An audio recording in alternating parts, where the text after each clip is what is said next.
Hi, everyone. Jean McDonald here with Transition Tip Tuesday. And I wanted to discuss more about the caregiving situation. I've been talking more about caregiving. I currently co-teach a class on powerful tools for caregivers. And I've been trying to find statistics about the caregiving situation in our country. And I found an old, not real old, but a 2020 CDC report. Actually, it was a report done through AARP and another um, agency on number of caregivers.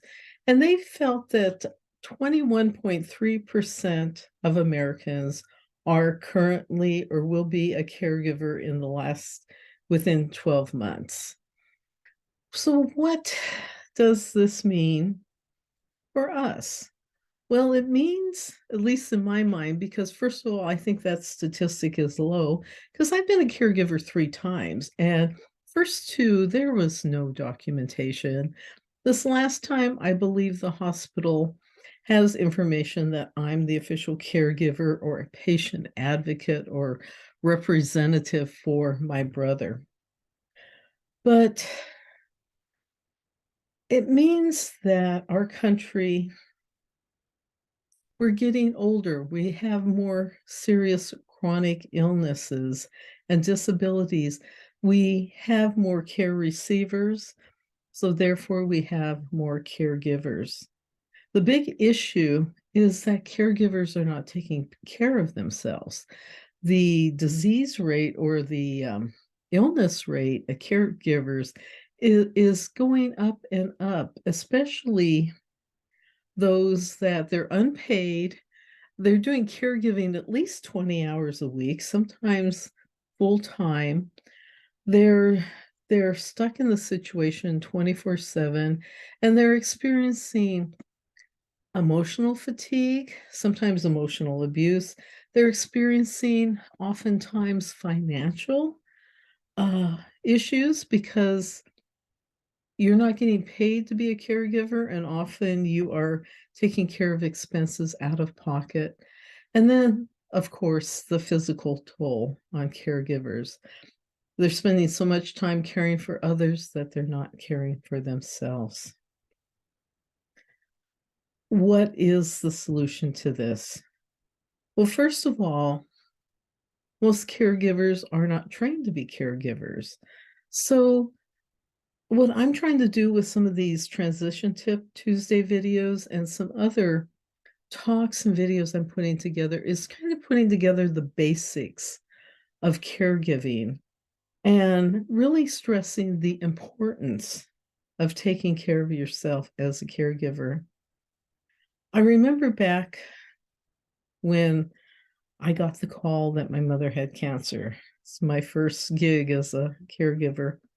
And I was living on a remote island in the Pacific. I was on Midway Island doing 6 months of volunteer work for Fish and Wildlife. And I got the call, and it was towards the end of my 6 month situation. So I left the island a week early, got to Seattle, basically didn't unpack, just jumped on. I think I first jumped on a bus and then a train, and I got to Gallup, New Mexico, where my mom was. And I remember during this time, I was so stressed that my period had stopped. I didn't know what to do. I didn't know how long this was going to be. I didn't know anything about the type of cancer my mom had, but you just get thrown in the situation and you do your best. And that's what I did. We got her, I information from the oncologist. She had a wonderful oncologist, trying to understand the surgery, the medications, her recovery. And she did recover for 6 years. She went into remission, and then the cancer came back, and then we had to take phase two. But the caregiving, one thing I wanted to mention about that is that I was fortunate in that that trip to Midway Island was the third of three major traveling stints that I did. I wanted to travel when I was younger because I didn't want to travel when I wouldn't be physically able to enjoy it. So I spent 5 months in Africa. I spent a month and a half down in the Mexican highlands and different parts of Mexico. And then I did the 6 months on Midway. And I look back now because right now I haven't had a vacation for 6 years. I haven't even gone out of town overnight in the last year plus.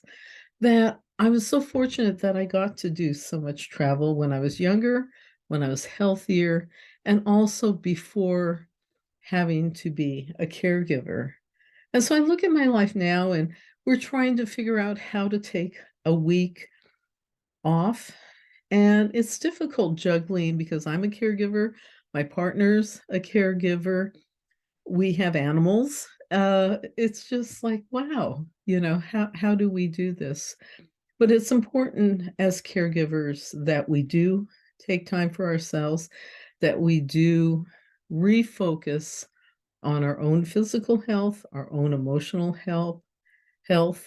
With my caregiving for my brother, I'm learning how to find financial assistance for him so that he is not a financial burden.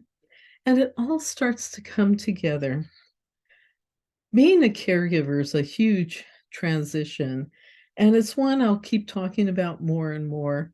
But my tip is through these transitions, whether it's being a caregiver, going through a positive or a unsuspecting transition, is you got to take care of yourself and take care of the needs of the situations, and then realize your needs are your health. So with that, that's it for today. We'll see you next week.